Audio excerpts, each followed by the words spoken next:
Hello, lovely people. Welcome to today's episode of Reality TV News. Reminding you, we post videos daily, so if you haven't subscribed to our channel yet, smash that subscribe button so that you don't miss any important update. Our first focus is Britani Bateman from The Real Housewives of Salt Lake City. Seems like there's quite a bit happening with her, right?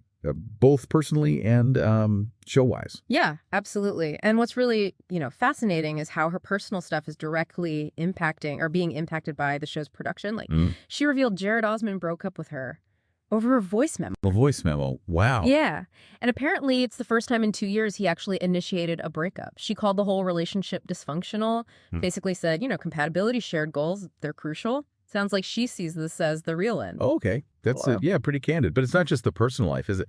There's the RHOSLC side, too. Exactly. She got demoted last season, right? Yeah. To a friend of. Right. And we're learning now that a whole Christmas EP she filmed just got completely cut, gone, because of that demotion. Which really illustrates just how much stuff gets filmed that we never ever see. Totally. And it brings up questions, doesn't it, about the editing process, how much power they have. Britani also teased the new season, called it Batst Crazy. And she hinted about those alleged charges against Bronwyn Newport, the identity theft, grand theft stuff from their past feud. So old conflicts might be coming back, but way more intense with real legal stuff potentially involved. Precisely. It suggests the drama isn't just yelling matches this season. And then, interestingly, she gives huge praise to their showrunner, Lori. Oh, yeah. Calls her a genius, says Lori films with the editing already in mind. Thinks she deserves an Emmy. Huh. That's quite the endorsement from someone inside the machine. Shifting gears to Summer House, Gabby Prescod's been talking about her future and also some pretty big cast exits. Yeah, and this really clarifies something kind of stressful for the cast. The uncertainty about coming back. Gabby said they often don't find out until just 2 or 3 weeks before filming starts. 2 or 3 weeks. That's cutting it fine for summer plans. Seriously. She finds it difficult, understandably. She also reacted to Paige DeSorbo and Lexi Wood leaving, right? She did. And she seemed genuinely surprised about Paige's struggles over the summer, said she didn't really pick up on it firsthand, or even watching the show back later. Huh. So even being there, you don't always see the full picture until it's edited? Apparently not. Which demonstrates that gap between lived experience and the final narrative, right? She also talked about Paige and Craig Conover's breakup. Admitted she was kind of not surprised. Okay, how so? Well, she said they seemed fine when Craig visited the house back in, July. But then, a lot can happen between July and November when things become public. Right. And Gabby also mused a bit about why people stay on these shows for so long. Oh, yeah. What does she reckon? Suggested it could be a comfort thing, maybe? Or just knowing, I can do this well. Like it becomes their known quantity, their job. Kind of. And she speculated Paige might be leaving because she has so much else going on and just wants a summer off, not working. Makes sense. It does raise that question, though, about the long-term cost, maybe, of being on reality TV. Definitely. And Gabby touched on that, too. She mentioned hesitating about joining Real Housewives of New York. Why? Because of the intense filming on Summer House. How intense? 24/7 schedule, cameras in bedrooms, mics, and headboards. She described it as a lot of people in your nooks and crannies, said it gave her a little PTSD. Wow. It's more than just filming, it's constant surveillance. And it makes you as a viewer maybe question the balance, our entertainment versus their well-being, especially when it's their job. It reveals that personal cost. A lot to think about there. Okay, next update we have about Jasmine Goode.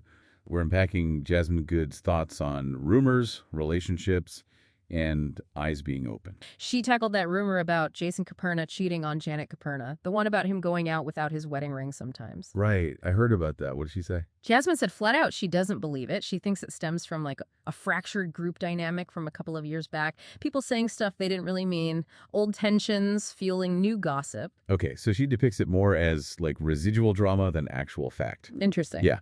She also jokingly called Jason Janet's whipping boy, but then quickly added their relationship is great and it just works for them. Jasmine also clarified that Halloween incident with Danny Bucco, said he got inappropriate with her and her fiancée Melissa Marie after drinking too much. Okay. But she insisted they deal with it on camera. For authenticity, she said.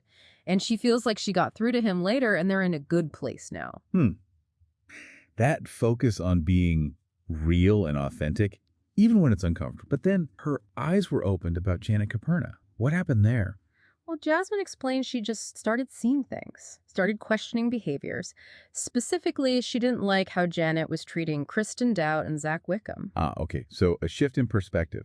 Seeing a friend or ally maybe in a different light based on how they treat others. Seems like it suggests alliances can really shift as people observe more over time. And what about the reunion? Always a hotbed of drama. Jasmine described it as overwhelming, said she literally blacked out because she was so nervous. Yeah. And she also mentioned wishing she could redo the reunion now because people are starting to do podcasts and, changing their stories. The post-show narrative shaping. Exactly. But she did feel she got everything out she needed to say at the time. It really sets the scene for ongoing drama played out in public forums. Right. The story never really ends. Okay, let's swing back to Summer House for a minute and talk Paige DeSorbo. Spinoff rumors.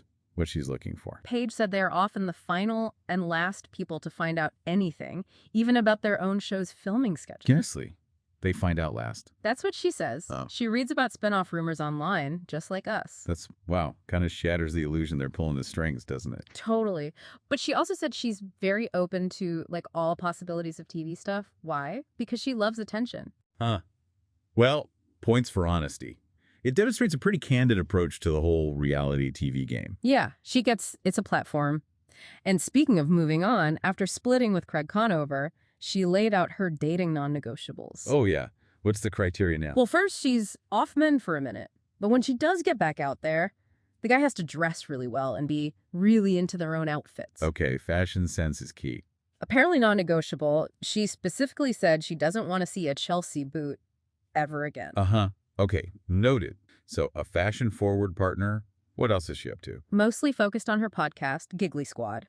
Just finished their biggest tour with Hannah Berner. Said it was rewarding, wouldn't want to do it alone. Smart move. Building her own thing. Exactly, leveraging that platform. And she updated on her book, How to Giggle, recorded the audiobook recently, called it phenomenal, said it made her realize she needs to be in an animated movie. So expanding the brand. Podcasting, writing, maybe voice acting. She's clearly thinking beyond just the one show. Definitely demonstrates that entrepreneurial side a lot of these reality stars are developing now. Next update we have about Lilly Ghalichi's divorce from Dara Mir. Yeah, and what's really quite fascinating here is just the sheer repetition. Lilly Ghalichi has filed for divorce from Dara Mir again. For the third time. Third time she's filed, making it the fourth divorce filing overall between the two of them. Fourth filing. Wow, they've been married 8 years, separated June 19th, 2025, apparently. That history really depicts a tumultuous ride. Extremely. And if you look at the bigger picture, it does highlight that kind of cyclical pattern you sometimes see with high-profile couples, especially those whose relationships played out, even partially, on TV. All that public pressure, maybe? Could be. The scrutiny, the opinions, it might just amplify everything. They do share 2 kids, Alara, 6, and Kashtan, 2, seeking joint custody. And there's a prenup. Which, suggests maybe the process of divorcing might be smoother this time, despite the history. Irreconcilable differences is the cited reason. Still, it illustrates that mix of personal turmoil and prearranged logistics. Yeah. So if you want to keep up with all this, make sure you subscribe to Realty TV. Yeah, and hit that bell icon. You don't want to miss our next breakdown. Thank you for watching this video. See you tomorrow.